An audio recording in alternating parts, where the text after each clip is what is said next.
मित्रांनो, लग्नानंतर होईलच प्रेम या मालिकेच्या आजच्या भागामध्ये जीवा आणि नंदिनी हे दोघेही गाडीवरून चाललेले असतात. थोडं पुढे गेल्यानंतर नंदिनी अचानकच जीवाला म्हणते की थांबा थांबा, इथे थांबा बरं. मग जीवा जरा घाबरतो आणि विचारतो काय आहे इथे, आणि असं अचानक असं म्हणून तो पटकन ब्रेक मारतो. तेव्हा नंदिनी त्याला काही न सांगता लगेचच गाडीवरून खाली उतरते आणि हेल्मेट काढून गाडीजवळ ठेवते. तो विचारतो काय झालं. मग नंदिनी लगेच पाणीपुरीच्या स्टॉलवर येते. ती पाणीपुरीवाल्या दादांना म्हणते की 2 पाणीपुरी प्लेट द्या. तेव्हा जीवा आता म्हणतोय 2 कुणाला, मला नको आहे, मला नाही आवडत. त्यावेळी नंदिनी विचारते का, अहो ही पाणीपुरी आहे, खा की. तो म्हणतो नको सांगितलंय ना, आणि माझा तसाही मूड नाहीये. तेव्हा नंदिनी म्हणते अहो मूड चांगला होण्यासाठी पाणीपुरी खातात. तुम्हाला माहिती आहे का, रिसर्च असं सांगतो आपण जर पाणीपुरी खाल्ली ना तर आपल्या ब्रेनमध्ये हॅपी हार्मोन्स निर्माण होतात, क्रिएट होतात. तेव्हा तो आता विचारतो काय, नंदिनी रिसर्च सेंटरने हे सिद्ध केलंय का. तेव्हा नंदिनी हसते आणि लगेचच म्हणते हो. त्यावेळी जीवा म्हणतो मला वाटलंच होतं तूच केलं असणार हा रिसर्च, काय मोठ्या मोठ्या बाता मारत असतेस ना तू, कळतच नाही. मग नंदिनी म्हणते अरे हे सगळं मी तुम्हाला कन्व्हिन्स करण्यासाठी करतेय.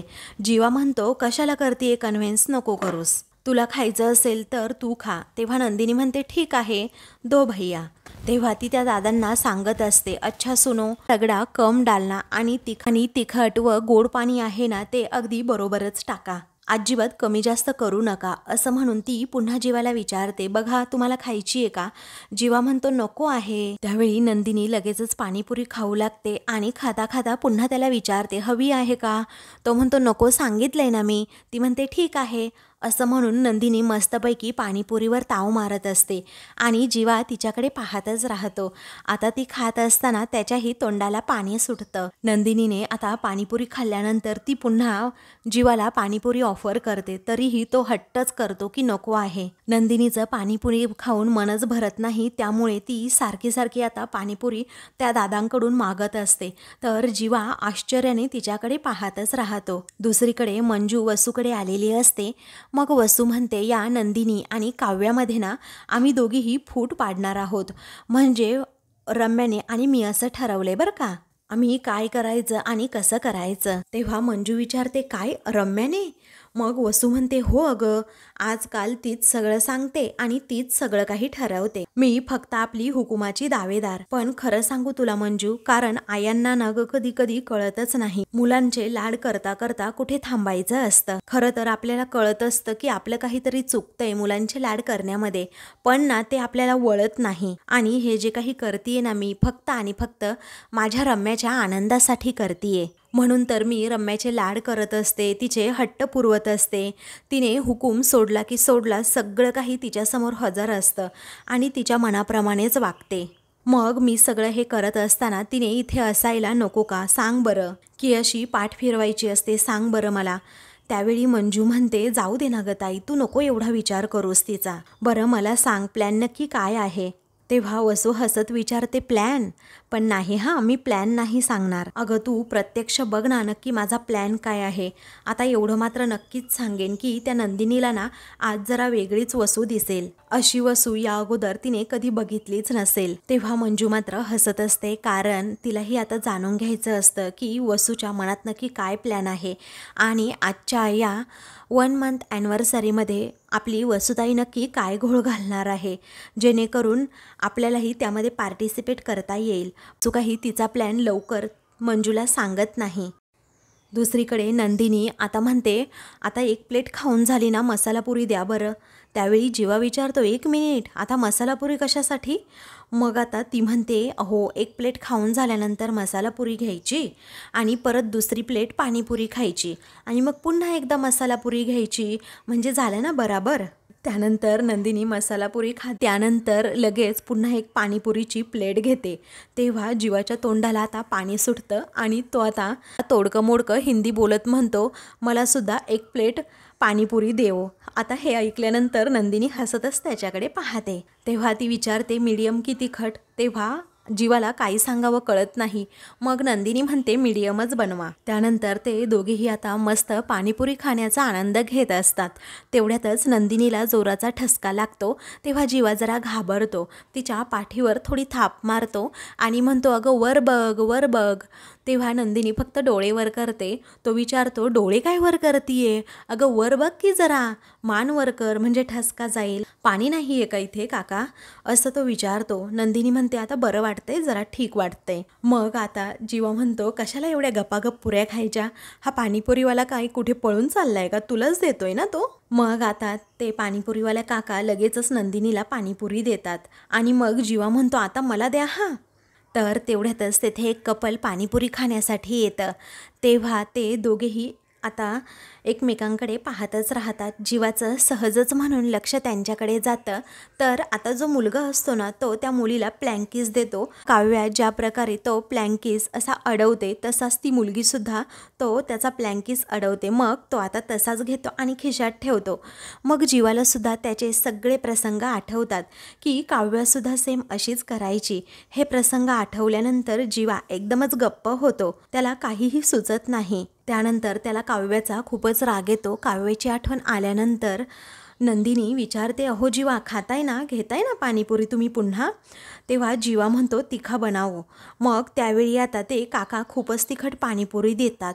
जीवा एका पाठोपाठ 5-6 पुऱ्या तिखट खातो. हे पाहून नंदिनीला धक्काच बसतो आणि ती विचारते हे काय चाललंय तुमचं? अहो खूप तिखट होईल हे. पण आता जीवा काही ऐकतच नाही. और तिखा असं म्हणून तो चक्क त्या तिखट 10 पाणीपुरी खातो आणि मग त्यानंतर त्याला जोराचा ठसका लागतो. तेव्हा नंदिनी विचारते जीवा अहो कशासाठी एवढं तुम्हाला तिखट खायचंय? अहो पाणी आलं पार तुमच्या डोळ्यातून. असं म्हणून ती त्या काकांकडून पाणी घेते आणि बॉटल त्याच्याकडे देत असते. तेव्हा जीवा पाणी पिण्यासाठी नकार देतो. तर नंदिनीला कळतच नाही जीवाला नेमकं आत्ता या क्षणी झालं तरी काय. म्हणून ती आता आश्चर्याने त्याच्याकडे पाहते. कारण जीवाचा मूड एका क्षणात बदलल्यामुळे नंदिनीलाच त्याच्या या स्वभावाचा थांगपत्ता लागत नाही. कारण जीवा कधी चांगला वागतो तर कधी वाईट वागतो, कधी गोड बोलतो तर कधी चिडतो. पार्थ आणि काव्या हे दोघेही आता घरी येतात आणि घरी आल्यानंतर पूर्ण घरामध्ये लाईट्स बंद असतात. लाईटच नसते. त्यामुळे आता काव्या जरा घाबरते आणि विचारते अरे देवा हे काय, लाईट्स कुठे गायब झाल्या? त्यावेळी पार्थ म्हणतो काय माहीत नक्की लाईट्स कुठे गायब झाल्या. असं म्हणून तो आता लगेचच आईबाबांना आवाज देतो. तेव्हा आता एक एक करून अगोदर लाईट्स ऑन होतात. तेव्हा मागे जो हॅपी 1 मंथ ॲनिव्हर्सरीचा बोर्ड असतो ना त्या बोर्ड जवळची लाईट ऑन होते. आता तो बोर्ड पाहून पार्थ खूपच खुश होतो. काव्याला आता खूपच मोठा शॉक बसतो. त्यानंतर एक एक करून घरातील सर्व लाईट्स आता ऑन होतात. त्यामुळे काव्याला समोर सगळं काही दिसतं की हॅपी 1 मंथ ॲनिव्हर्सरीचे इथे बोर्ड लावले गेलेले आहेत. आमच्या लग्नाला बरोबर 1 महिना पूर्ण झाला आहे आणि म्हणूनच या सगळ्यांनी सेलिब्रेशन करण्याचं ठरवलं. या सगळ्या गोष्टी आता तिच्या लक्षात आलेल्या असतात. आता त्या बोर्डवर पार्थ काव्याचा त्याचबरोबर जीवा नंदिनीचा फोटोसुद्धा असतो. ते सगळं पाहून पार्थला मात्र खूप आनंद झालेला असतो. तर काव्या धक्क्यानेच सगळ्यांकडे पाहते. घरातील सगळेजण छान तयार होऊन तेथे आलेले असतात आणि हॅपी 1 मंथ ॲनिव्हर्सरी असं म्हणून त्या दोघांचं अभिनंदन करतात. तर काव्याला काय बोलावं हे सुचत नसतं कारण तिच्यासाठी हा खूप मोठा धक्का असतो. तेव्हा पार्थ हा काव्याला आता इशारा करून मागे बोर्ड पाहायला सांगतो. तर इथे जंगी सेलिब्रेशन होणार आहे हे काव्याला माहीत नसल्यामुळे ती सगळ्यांकडे अगदी आश्चर्याने पाहते. त्यानंतर मंजू त्याचबरोबर पिहू या दोघीही हॅपी 1 मंथ ॲनिव्हर्सरी असं काव्या पार्थचं अभिनंदन करत म्हणतात. तेव्हा काव्या पार्थकडे आश्चर्याने पाहते. तिचा चेहरा आता पडलेला असतो. मग आता काव्या थँक्यू म्हणत नाही परंतु पार्थ हा लगेचच थँक्यू असं सर्वांना म्हणतो. सर्वजण अजूनही टाळ्याच वाजवत असतात. तेव्हा तो काव्याला सुद्धा आता विश करत म्हणतो हॅपी 1 मंथ ॲनिव्हर्सरी काव्या. तेवढ्यातच नंदिनी आणि जीवा हे दोघेही आता तेथे येतात. ते दोघे तेथे आल्यानंतर इथून म्हणतो अरे वा नंदिनी आणि जीवा हे दोघेही सुद्धा आले आहेत. तेव्हा ते दोघेही आतमध्ये येतात आणि ही सगळी तयारी पाहतात. जीवालाही प्रश्न पडतो हे नक्की काय आहे. त्यानंतर मिथून लगेचच धावत पुढे जातो आणि या आतमध्ये इकडे या उभे राहा इथे बरं असं म्हणून तो जीवाला आता काव्याजवळ उभा करतो. तेव्हा काव्या जीवा एकमेकांकडे पाहतच राहतात. घरातील सगळेजण एवढे खुश का आहेत हे खरं तर जीवाला माहीतच नसतं. तेव्हा सर्वजण आता घरातील एकत्र मिळून हॅप्पी 1 मंथ ॲनिव्हर्सरी असं जीवा नंदिनीला विश करत पुन्हा म्हणतात. तर जीवाच्या चेहऱ्यावरचा रंग उडतो. नंदिनी मात्र खूपच खुश असते. त्यानंतर तो पाठीमागे बोर्ड पाहतो तर काव्याची नजर जीवाकडेच असते, कारण जीवासुद्धा ही ॲनिव्हर्सरी सेलिब्रेट करतोय की काय असं तिला आता वाटत असतं. त्यानंतर जीवा आता काव्याच्या फोटोकडे पाहतो तर काव्या ही नंदिनीच्या जीवाबरोबर असणाऱ्या फोटोकडे पाहत असते. त्यानंतर दोघेही एकमेकांकडे पाहतात आणि आपली नजर चोरतात. दोघांनाही काही सुचत नसतं, कारण नंदिनी आणि पार्थलाच या सगळ्या गोष्टींबद्दल माहीत असतं. काव्य आणि जीवाला काहीच माहीत नसतं. त्यामुळे ते दोघेही जरा शॉकमध्येच असतात आणि घरातील सगळेजण अगदी जंगी सेलिब्रेशन सुरू करतात. त्यानंतर काव्या सारखी सारखी जीवाकडे पाहत असते तर जीवाच्या डोळ्यात पाणी असतं आणि काव्याच्या सुद्धा. ते दोघेही आता पटकन नजर चोरतात, कारण कुणाला डाऊट येऊ नये यासाठी. मग नंदिनी आता हसतच कॉंग्रॅच्युलेशन्स असं जीवाला म्हणते. तर काव्या सारखी सारखी जीवाकडे पाहत असते, कारण तिला खूप राग आलेला असतो की या सगळ्यामध्ये जीवासुद्धा इन्व्हॉल्व आहे की काय. त्यानंतर काव्या आता न राहून विचारतेच, हे काय आहे सगळं. तेव्हा पार्थ म्हणतो, आज आपल्या लग्नाला 1 महिना पूर्ण झाला आणि म्हणून तर तुमच्या हातून हा केक मागवलाय आणि स्पेसिफिकली त्याच दुकानातून. हेच कारण आहे हे सगळे केक आणण्यामागे, असं आता पार्थ खरं खरं काव्याबरोबर बोलतो. त्यामुळे काव्या आता खूपच चिडते आणि पार्थकडे रागात पाहते. तेव्हा काव्या पुन्हा एकदा जीवाकडे पाहते तर जीवा सारखीच नजर चोरतो. त्यानंतर काव्या विचारते, काय हो, म्हणजे तुम्हाला माहीत होतं का हे. तेव्हा पार्थ म्हणतो, हो मला माहीत होतं. मग आता घरातील सगळेजण काव्याकडे पाहतच राहतात. वसूला आणि मंजूला समजतं की काव्या आता मोठा धिंगाणाच करणार. त्यामुळे त्या दोघीही एकमेकींना इशारा करतात आणि हसतात. तेव्हा वसू म्हणते, थँक्यू काव्या, तुमच्या ॲनिव्हर्सरीचे केक तूच आणले आहेस. मग जीवाला खूपच राग येतो आणि तो काव्याकडे पाहतो. तर काव्याला आता काय बोलावं सुचत नाही, कारण सतत असं काढून बोलणं योग्य नसतं, म्हणून ती यावेळी जरा गप्प राहते. त्यानंतर मिथून आता म्हणतो, जीवा भाऊ कॉंग्रॅच्युलेशन्स, कारण तुमची बायको नंदिनी आज खूप फर्मात आहे बरं का. कारण आजच्या या सेलिब्रेशनची सर्व तयारी तुमच्या बायकोने केली आहे. तेव्हा नंदिनी थोडी जीवाला घाबरते आणि म्हणते, नाही नाही अहो, असं कुठे. त्यावेळी आता जीवा रागातच नंदिनीकडे पाहतो. त्यावेळी मिथून म्हणतो की नाही नाही काय, अगं तू तर केली सगळी तयारी. तेव्हा जीवा आणि काव्या हे दोघेही नंदिनीकडे पाहतात. तर नंदिनी म्हणते, अहो नाही नाही, हे काय. मग नंदिनी आता बाजू सावरते आणि म्हणते, नाही नाही, मी आईंना फक्त सांगितलं की 1 महिना लग्नाला पूर्ण झालाय, परंतु आईंना केवढा उत्साह होता. तेव्हा मानिनी म्हणते, उत्साह मला होताच, परंतु पुढाकारना सगळा काही वसू आत्याने घेतलाय हां. तेव्हा वसू हसते. मग काव्या आणि जीवा रागातच तिच्याकडे पाहतात, कारण त्यांना माहीत असतं ही वसूच सारखी सारखी काड्या करत असते. त्यानंतर वसू म्हणते, ठीक आहे मी घेतला पुढाकार, परंतु या केकची सगळी आयडिया ना फक्त रम्याची होती. म्हणजे नंदिनीने फक्त फ्लेवर सिलेक्ट केला आणि केकची ऑर्डर दिली, परंतु केकवर कोणतं डिझाईन असावं हे मात्र मिथून आणि रम्यानेच ठरवलंय आणि आजची पार्टी माझ्याकडून आहे असं वसू जेव्हा अनाऊन्स करते तेव्हा आता सगळेजण खुश होतात. काव्या आणि जीवा सततच एकमेकांकडे रागात पाहत असतात. त्यानंतर विक्रम म्हणतो, ए वसुताई, अगं फक्त तुझ्याकडून नाही हां, आम्ही सुद्धा खूप तयारी केली आहे. अगं आम्ही काय अप्रतिम डेकोरेशन केलंय ते तर बघ.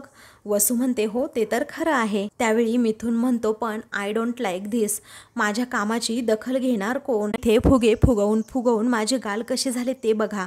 तुम्हाला सांगू अजून एक, काही हरकत नाही, पण स्पेशली काव्याच्या हातून केक आणण्याची आयडिया मात्र भन्नाट होती हां, असं म्हणून मिथून आता हसतो. तर काव्या रागातच सगळ्यांकडे पाहते. पार्थ म्हणतो, बरं झालं नाही सांगितलं काव्याला काही, कारण काव्याला जर असं सांगितलं असतं ना मग काही आपलं खरं नव्हतं.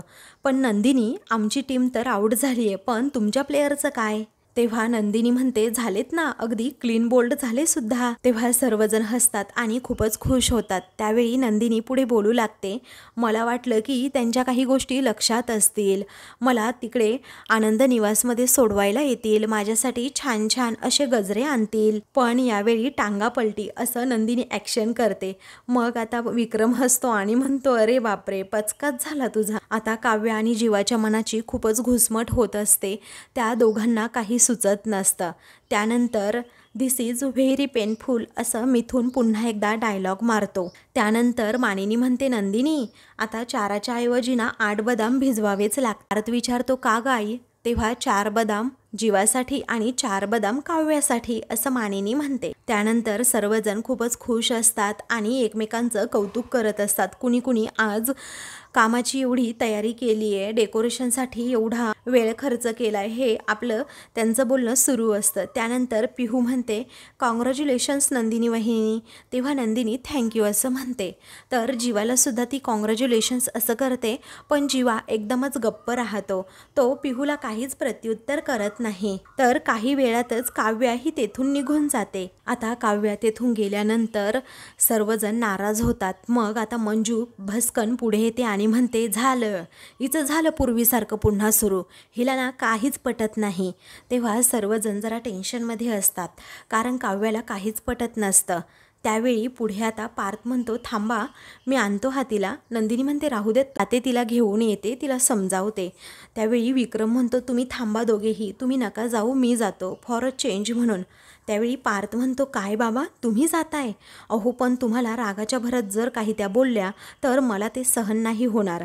म्हणतो, नाही ती काहीच बोलणार नाही, मी समजावतो माझ्या परीने तिला, त्यामुळे तुम्ही अजिबात आता टेन्शन घेऊ नका. तर जीवाला माहीत असतं काव्याला नक्की कसला त्रास होतोय.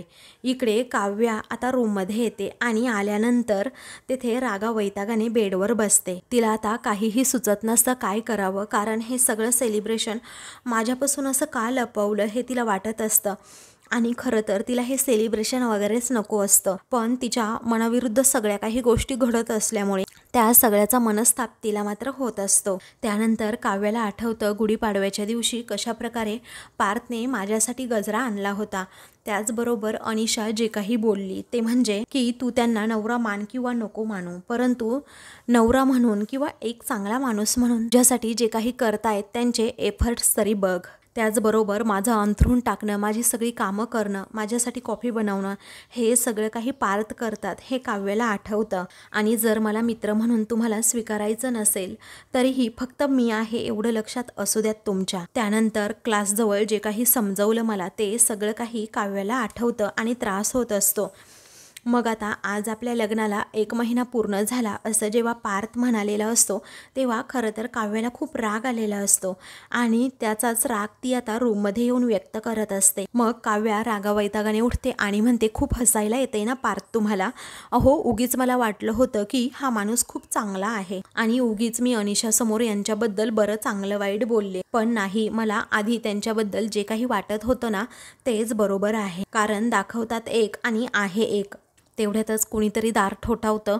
तेव्हा काव्या रागातच म्हणते, पार्थ खबरदार जर आतमध्ये आलात तर, असं म्हणून ती तेथे असणारी उशी आता घेते आणि पार्थ समजून विक्रमच्या अंगावरच ती उशी टाकते. तिला समजतं पार्थ नाही आहे हे तर विक्रम काका आहेत, त्यामुळे तिलाही धक्का बसतो आणि ती अगदी धक्क्यानेच त्यांच्याकडे पाहते. तेव्हा ती आता आश्चर्याने तोंडालाच हात लावते, कारण तिचा हा प्लॅन फसलेला असतो. तिलाच अगदी वाईट वाटतं, कसं तरी होतं. तरीही आता विक्रम एकदमच गप्प राहतो, तो काहीही बोलत नाही. इकडे आता घरातील सर्वांचे चेहरे पडलेले असतात. नंदिनीला टेन्शन आलेलं असतं.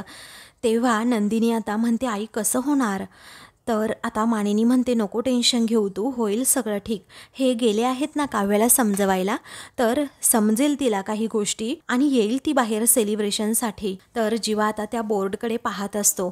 मंजू म्हणते की काय या मुलीचा नुसताच आपला तोरा, सारखं आपलं चिडत राहायचं, काही गोष्टी हसून खेळून घ्यायच्या, तर कडू कारलं कुठली, सारखा आपला कडूपणा तिच्या तोंडात आणि चेहऱ्यावर नुसता रागीटपणा, असं तडातड ती आता बोलत असते. ते मंजू काव्याला खूप बोलली याचा राग आता जीवाला येतो, त्यामुळे तो विचारतो, काय हसत खेळत? मग तो मंजूजवळ जातो आणि विचारतो, काय आत्या, या घरामध्ये खरंच हसत खेळत घेण्यासारख्या गोष्टी आहेत का काही? काय तोंडाला येईल ते बोलते सुगीच, असं म्हणून तो चिडतो. तेव्हा सर्वजण आश्चर्याने त्याच्याकडे पाहतात की जीवाला आता अचानक काय झालं असेल. त्यावेळी, जीवा असं का बोलतोस रे, असं मानिनी आता म्हणते. त्यावेळी तो म्हणतो, 1 मिनिट आई, अगं हसत खेळत घेण्यासारख्या गोष्टीच नाही आहेत ह्या.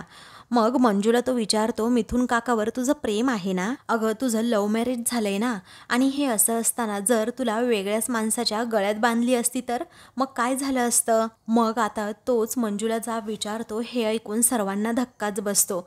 मग आता तो लिमिट्स क्रॉस करत विचारतो, तूही तेव्हा असंच नाचत नाचत सॉरी हां म्हणजे हसत खेळत संसार केला असता का त्या मुलाबरोबर? आता सर्वजण जीवाचं बोलणं ऐकून मानिनीकडे पाहतात, कारण मानिनी अगं हा काय बोलतोय असं सर्वांचं म्हणणं असतं. तेव्हा पार्थ म्हणतो, जीवा माइंड युअर लँग्वेज, जरा शांत हो. तेव्हा जीवा म्हणतो, शांतच होतो अरे दादा, मी ना अगदी सकाळपासून शांतच होतो, परंतु या घरातले मला शांतच राहू देत नाही ना. अगं आई, आम्ही जरा कुठे रुटीन सुरू करायचं म्हटलं ना तर तुमचा हा अतिउत्साह ना आम्हाला मागे खेचत असतो. तेव्हा जीवाचं बोलणं ऐकून मानिनीला आता खूपच राग येतो आणि ती विचारते, काय रे आम्हाला म्हणजे काय? नक्की काय म्हणायचंय तुला आम्हाला म्हणजे? असं म्हणून ती जीवाला जाब विचारते. तेव्हा नंदिनी आता मानिनीचं रौद्र रूप पाहते, कारण मानिनी खूप चिडलेली असते. तर आता मित्रांनो, पुढील भागामध्ये मानिनी जीवाला विचारते, काय रे काव्य असं रिॲक्ट करणार होती साधारण हे मला माहीत होतं, कारण तिने वेगळं काही रिॲक्ट केलं असतं तरच आश्चर्य वाटलं असतं, पण तुझं काय आहे, तू का असं बोलतोस? तेव्हा नंदिनी जीवाकडे पाहतच राहते, तर जीवाला काय उत्तर द्यावं कळत नाही. दुसरीकडे विक्रम काव्याला समजावतो, आपलं दुःख असं चव्हाट्यावर मांडू नये बाळा, चार चौघांमध्ये ते व्यक्त करू नये. असं चार चौघांमध्ये चिडचिड करून तुझं दुःख कमी होणार आहे का, सांग बरं मला. तेव्हा काव्या विचारते, कशाने माझं दुःख कमी होणार आहे सांगा बरं. तेव्हा सुखाचा विचार करून नक्कीच कमी होईल असं विक्रम तिला सल्ला देतो. दुसरीकडे मानिनी आता रौद्ररूप धारण करते आणि म्हणते, काव्याच्या सगळ्या गोष्टी आपण हसत हसत नाही ॲक्सेप्ट करत का? आणि आता तर बाबाही गेले आहेत समजवायला, अजून किती मूड जपायचे तिचे? मग आता काव्याला हे सगळेच जण बोलतायत हे पाहून जीवाच्या तळपायाची आग मात्र मस्तकात जाते. रागाने त्याचे डोळे अति लाल झालेले असतात. अशाच मालिकेंचे पुढील भाग पाहण्यासाठी चॅनलला सबस्क्राईब करा.